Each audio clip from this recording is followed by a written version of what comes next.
Welcome to Beauty and the Gi, the podcast about jiu-jitsu and so much more. I'm Jen Eads, a cranky blue belt. That's all I got. Not curious, not full of questions. Nope. Just cranky. Just cranky. That's all I got. And I'm AJ Klingerman, a Brazilian Jiu-Jitsu black belt. Not cranky. No. You're like a little ray Cheerful. of sunshine. Yeah. We balance each other out well. Yes, we do. And today we are talking about stand-up. Yes, like how to choose your Or lack of stand-up. Or lack of stand-up. Yeah. We're here for everyone. We're here for it all. Spectrum of stand-up. And stand-up can mean several different things, you know, like what it doesn't mean in this case, I guess, is like kickboxing or boxing or something like that. We are talking about stand-up for jiu-jitsu. Okay, good. Glad I'm at the right podcast. Glad you're at the right podcast. Yeah. There's some crossover, I'm sure. Oh, yeah. But yeah, so we'll talk about kind of how you choose the stand-up that's right for you. Okay. Because I still haven't chosen. I mean, we're 5 years into it. But you have at times, right? Like you've had various times where you're like, okay, this is my takedown. Yeah. And then I'm like, nah. Why do you say nah? Like when that happens? Because I'm never consistent with it. Complete lack of consistency. In hitting it or in trying to hit it? All of the above. Because then I stop like if I'm not hitting it, I'm like, well, that's not working. So obviously. How long do you think you give that? Probably not very long. Yeah. Okay. All right. And you know, we obviously need practice on things. Yes, we do. I think, I don't know where really to start with this. My brain is a little scrambled this morning. But let's talk with how do you decide what's right for you? Yeah. Yeah. I think you dabble at first. I think that's the best way. Like try it all out, see what works, you know, what you feel like, oh, I dig this, you know? And that can be guard pulls. It can be more judo based. It can be more wrestling based. But I think you just kind of dabble, you learn a little bit, and you kind of find what you feel like suits your game best. I think, unfortunately, what happens for most people is their coach decides what fits the whole gym's game best, right? There are entire gyms where they're absolutely not allowed to pull guard. Wow. Yeah. Or, you know, like maybe the coach is also a judo black belt or he wrestled in college. And so it then is like, this is the way. Mm-hmm. And I don't think that that is the best way to do it. I think that, you know, everybody has their own game, their own vibe. I definitely don't think it should be, you're not allowed to do something. Yeah, that's never good. Yeah, never good. And if you look at like high level matches, they're pulling guard. You know, a lot of them are pulling guard. Mm-hmm. So I think that guard pulling gets a bad rap because people do it because they don't know any stand up. Yeah. Right. So they're not pulling with purpose. They're pulling out of fear for the stand up portion. Mm-hmm. So I understand from that aspect why it's getting a bad rap. But I think in general, pulling guard is a really good option for a lot of people. Yeah. Now, if you have a really garbage guard, probably that's not the option for you. Yeah. What I'm hearing is that's not the option for me. I don't know if anyone else heard that, but I heard that. That's what I heard. That's what I heard. If you have a you know, not great top game, either your top game needs to get better or you know, you don't do a takedown that lands you on top. You know, like those are the kinds of things that, which a takedown does need to land you on top or it's not a takedown. But you know what I mean? Yes. Like, I think you kind of figure out what your game is in jiu-jitsu too. Mm-hmm. And that can kind of help you lead to it. Sometimes, yeah. That makes sense. Yeah. You can do a guard pull that is an instant sweep if you like to be on top. Mm-hmm. Like, you better be good at that sweep. Right. You know, so there is a little bit of working backwards for it. Mm-hmm. But then also just like what your body feels comfortable doing, what you feel like I could drill this 1,000,000 times and I'm okay with that. Yeah. Which is the problem. Yes. Right? Yeah. You don't really want to drill it 10,000 times. No, even though I know I should. Yeah. Yeah. And we've done a couple that I'm like, okay, I could do that. If I can just bulldoze into somebody and trip them backwards, then I'm calling that a win. That's my takedown. And trips can be really good. Like trips are very viable. That's my favorite. Yeah, absolutely. I think also there can be an issue, say your gym doesn't really do stand up, but you want to be a competitor. And so you decide to find stand up elsewhere. You go to a wrestling gym or you go to a judo gym. And those places don't do jiu-jitsu. Okay? I think that's a good way to get yourself in trouble too. Because straight judo or straight wrestling isn't really viable for jiu-jitsu. You need somebody who knows jiu-jitsu to be able to teach you judo and wrestling. That makes sense. Because we have a great example. We've got a fantastic black belt judo guy that comes and cross-trains with us. And I did give him his blue belt in jiu-jitsu because he wanted to compete. And if you are a judo black belt, in order to compete in the federation, you have to be a blue belt. He could not have competed as a white belt. So he's wearing a blue belt, but he doesn't have blue belt knowledge. And he knows that, right? Like he doesn't have any questions about that. He totally understands that he wanted to compete. And when he went out and competed, he had trouble making the transition because he doesn't have enough jiu-jitsu under his belt. So he would do a throw and then kind of stop. Yeah. Because oh, that would have been an ippon. I would have won, right? And then the guy's attacking him and you're like, oh, shoot, now I'm scrambling. Yeah. So you need somebody who understands where you're going to land and how that's beneficial or not beneficial for jiu-jitsu. That, are you potentially giving up your back? There are things in jiu-jitsu that are not legal in judo, like touching the legs. You cannot do a double leg in judo, even though judo historically has a version of a double leg. Traditional judo has a double leg in it, but because they've tried to separate out the wrestlers out of judo, they've taken away touching the legs. Yeah. So you're not allowed to touch the legs. And so if you're going to a traditional judo place who isn't worried, not traditional, but full judo place, who isn't worried about people touching their legs, then you're putting yourself at risk when you fight a wrestler. Does that make sense? Yeah. Am I too rambly? No, that makes sense.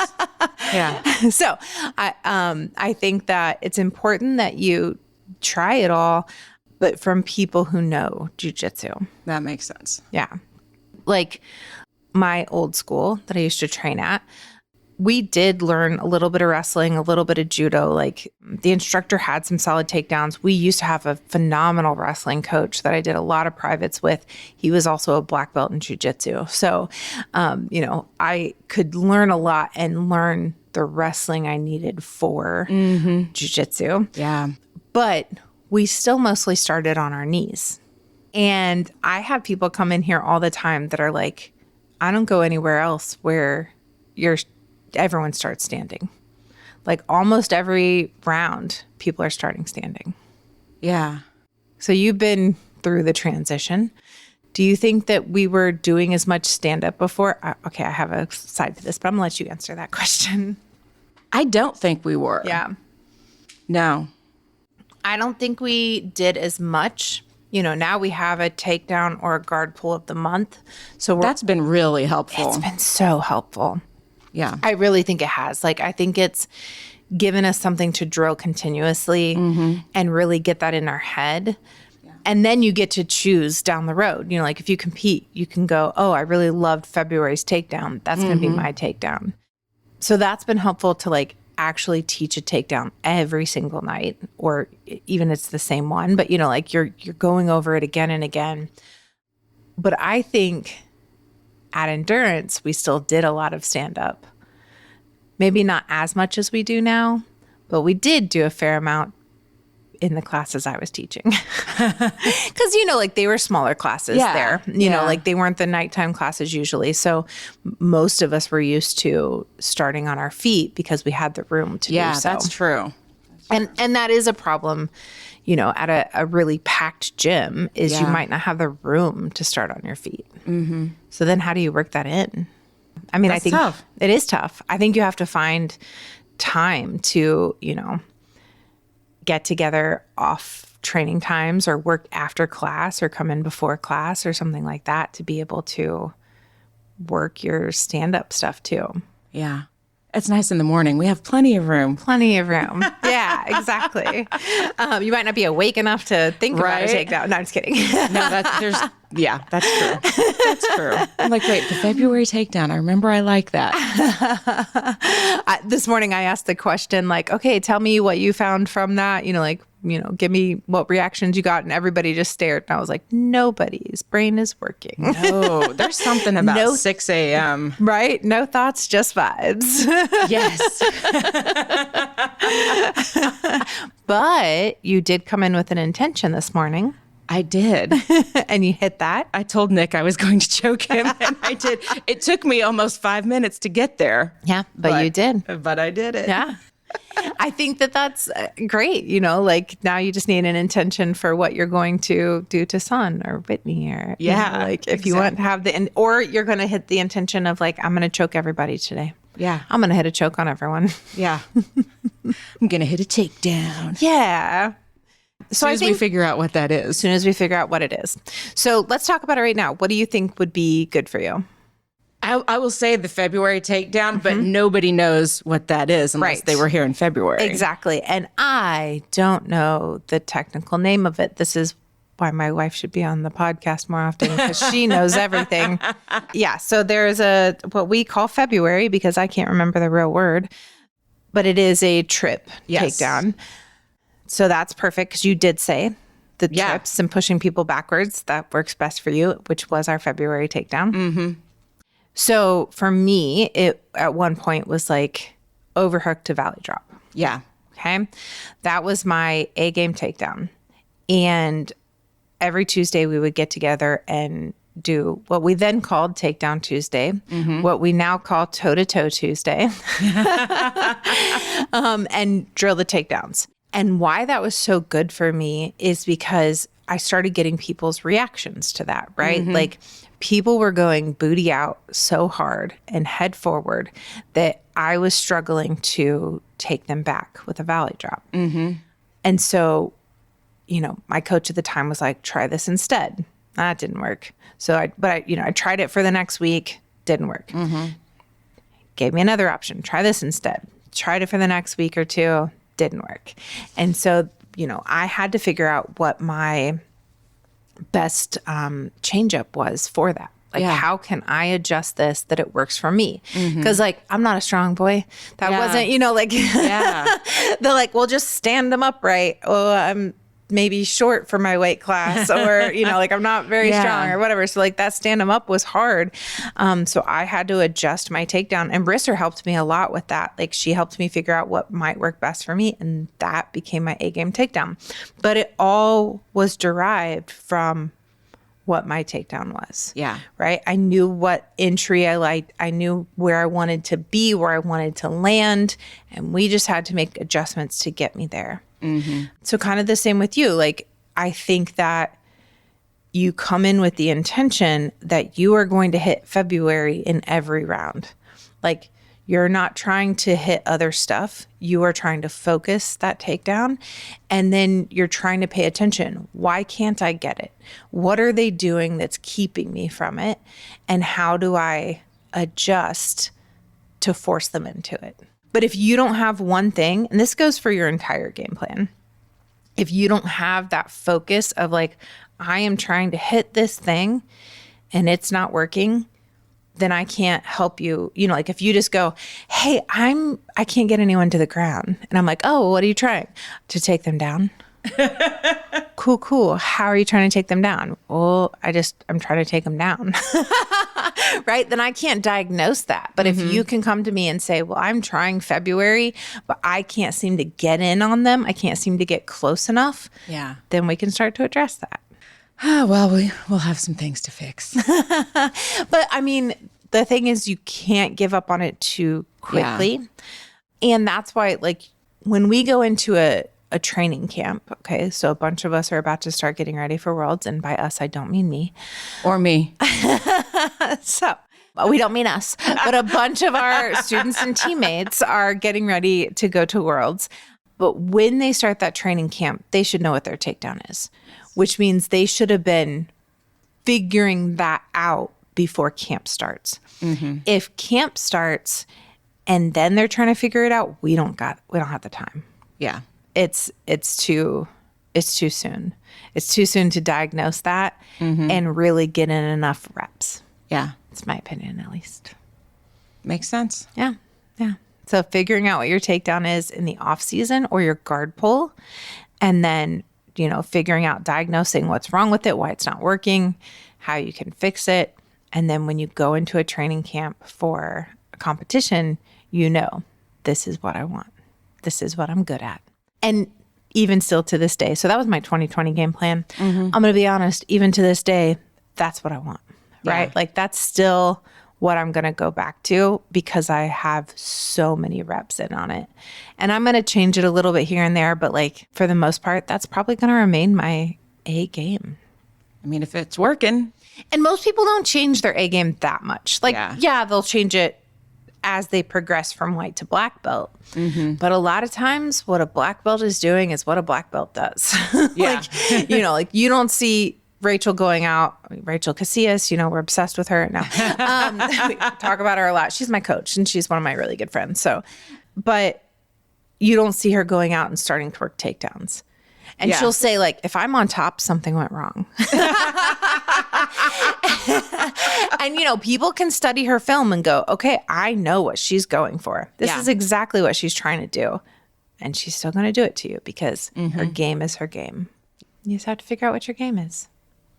Easy peasy. Easy peasy. So really what yours is more judo based. Right? So, I mean, not that we have to be so specific that it's like, are you doing a judo takedown or a wrestling takedown or a guard pull? Not a guard pull. Because she said her guard is trash. And I didn't say that. For a while, when I would get frustrated that I couldn't hit a takedown, I would pull guard because I would just get bored. Right. I'm tired of this. I just want to get to the ground where I can maybe actually do something.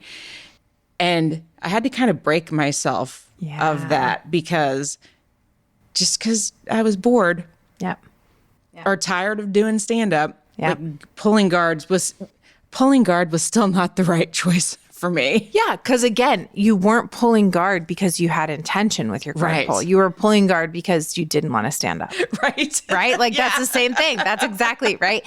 And so I've really tried to get a lot of our students on board with that of like, be comfortable just being standing. Like if the 30-second bell goes off and you've been standing the whole time, cool. Go ahead and pull guard, show the ref you're working. Yeah. So yes, last 30 seconds, pull guard, go for broke. But otherwise, get comfortable standing up. I've done entire matches standing.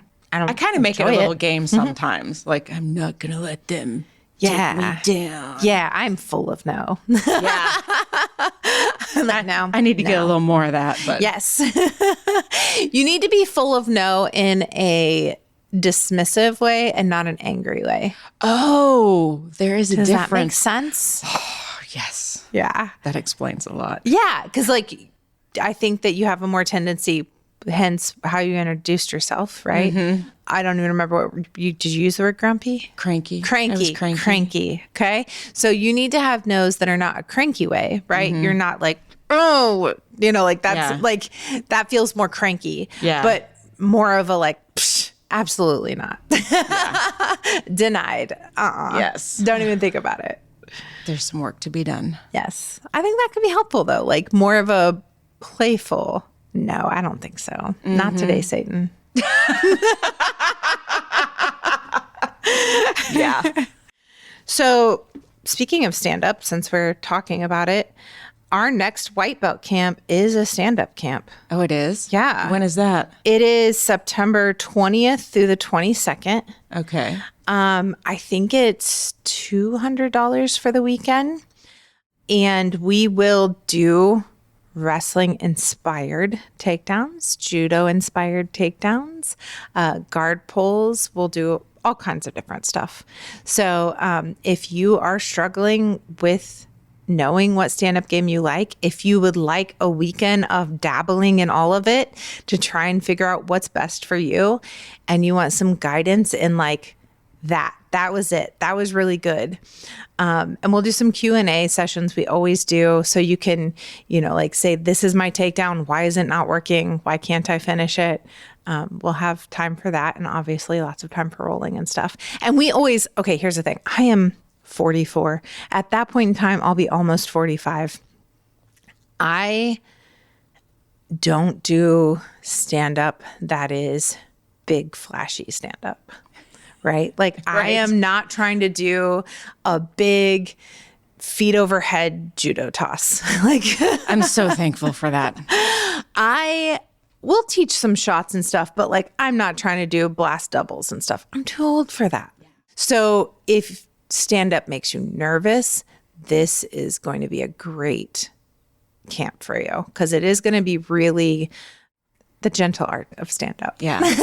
Well, I think because we have done so much stand-up, I feel a lot more comfortable, in the rare instances when I have actually competed. Yeah.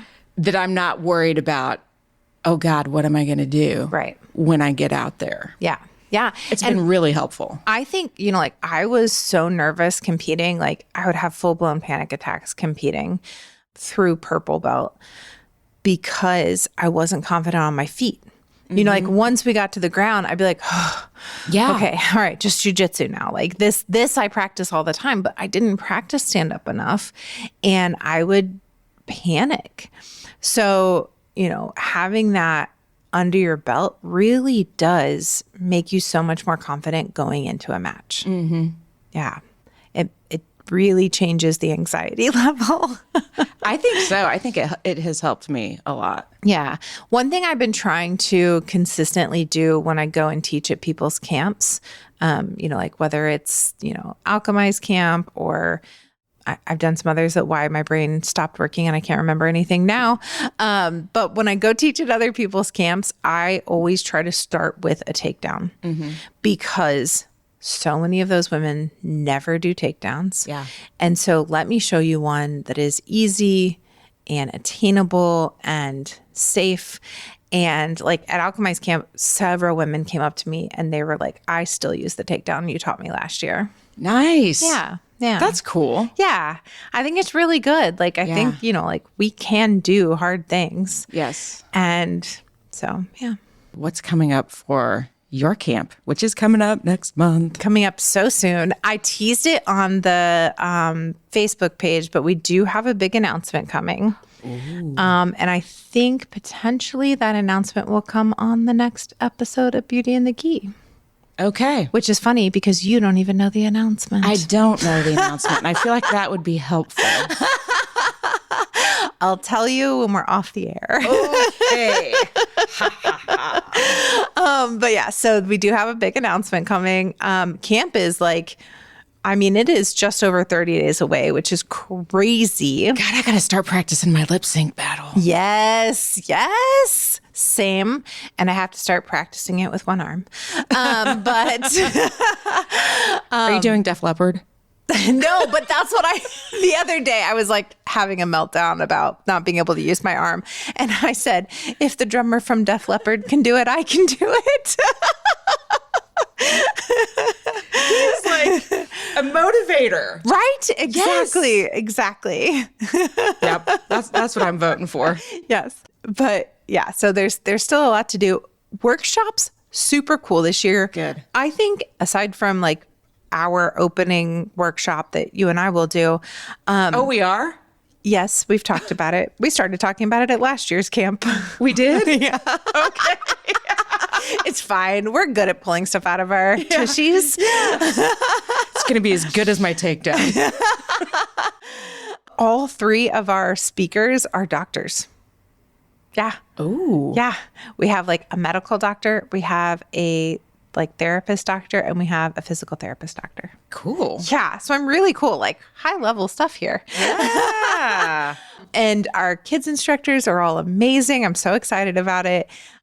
I'm trying to get a lot of booths that are outside the norm. So we're not, obviously Role Model will be there with all our new gear. I should just give you my money.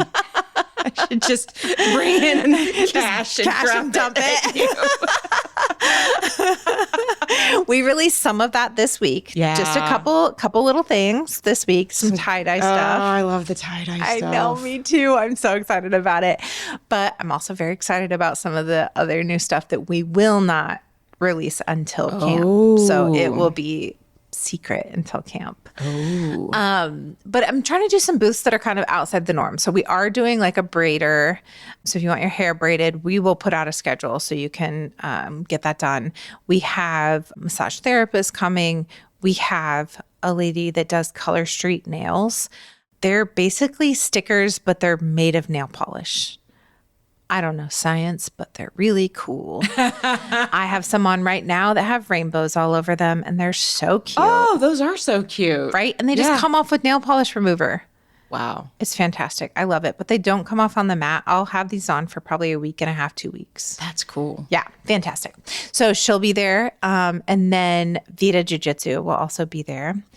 They have lots of really cute stickers. That's one of my favorite things they have. God, I love stickers. Right? So yeah, we're just kind of trying to get some things that are a little outside the box. Maybe we'll do a nutrition booth or something. But if you have any thoughts of good booths, I'd love to hear from you about that. Do you have a thought? I was thinking about the swag bag. Oh, and what's coming for that. Swag bag. Yes. So Role Model is providing a cute swag bag. Those are being printed right now.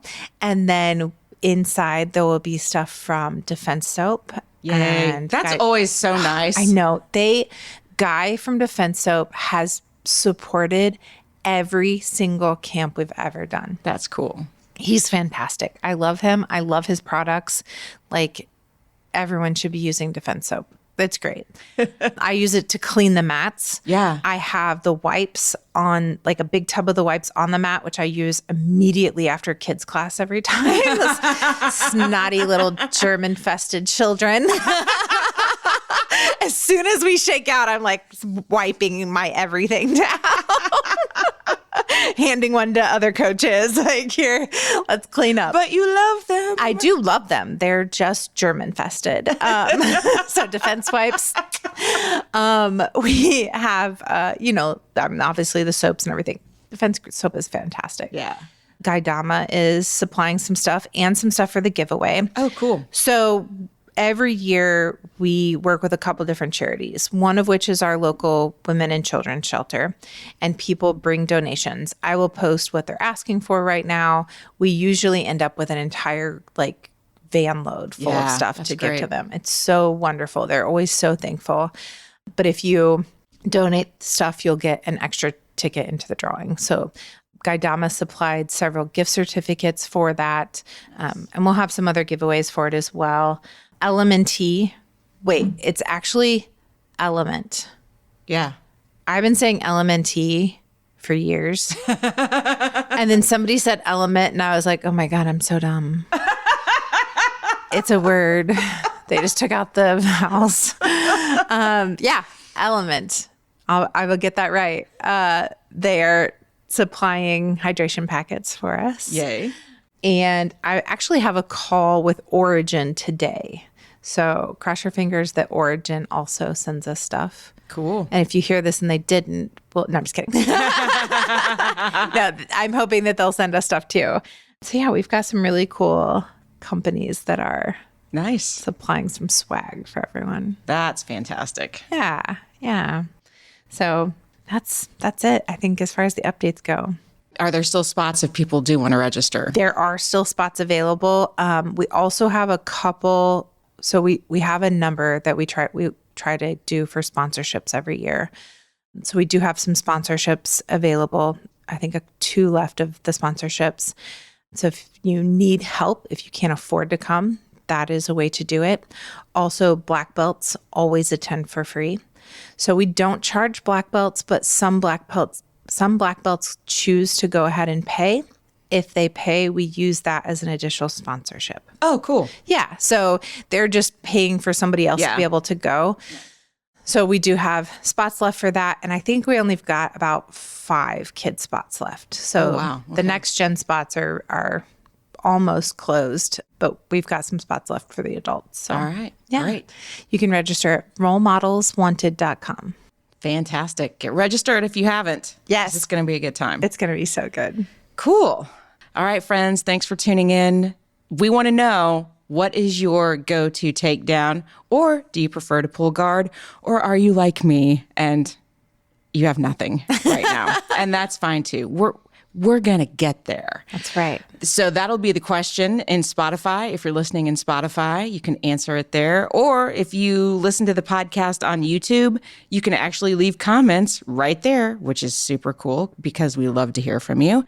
And if you're not on YouTube or you're not on Spotify, we're hanging out on Instagram at Beauty and the Gi Podcast, and I'm there at Brassy Broad Jen. And I'm AJ Klingerman everywhere you go, except TikTok, where I'm roll_model. Oh, and I'm Brassy Broad Jen on TikTok as well. Thanks for tuning in, and we will see you on the mat. Beauty and the Gi is a production of the Brassy Broadcasting Company. And brought to you by Role Model Grappling.